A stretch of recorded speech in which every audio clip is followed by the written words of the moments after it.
La Révolution française, qui s'étend de 1789 à 1799, constitue un moment fondateur de l'histoire moderne.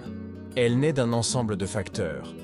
Une monarchie endettée, une fiscalité injuste pesant sur le peuple, et l'influence des idées des Lumières qui prônaient liberté, égalité et souveraineté populaire.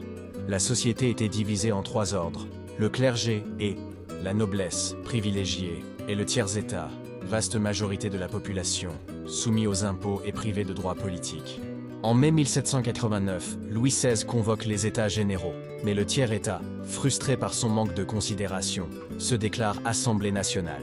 Le serment du jeu de paume affirme la volonté d'élaborer une constitution. Le 14 juillet 1789, la prise de la Bastille devient le symbole de la fin de l'absolutisme. Dans les campagnes, la Grande Peur entraîne l'abolition des privilèges féodaux, nuit du 4 août. Peu après, l'Assemblée adopte la Déclaration des droits de l'homme et du citoyen, qui proclame l'égalité et la liberté. La Révolution s'accélère, la monarchie constitutionnelle de 1791 échoue rapidement. En 1792, la République est proclamée et Louis XVI est exécuté l'année suivante. La France, menacée par des guerres et des révoltes, sombre dans la terreur instaurée par Robespierre. Période de répression sanglante.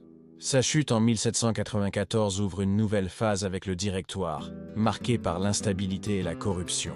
En 1799, Napoléon Bonaparte met fin à ce régime en réalisant le coup d'État du 18 Brumaire et fonde le Consulat, clôturant ainsi la décennie révolutionnaire. Malgré ses excès, la Révolution française demeure un tournant essentiel.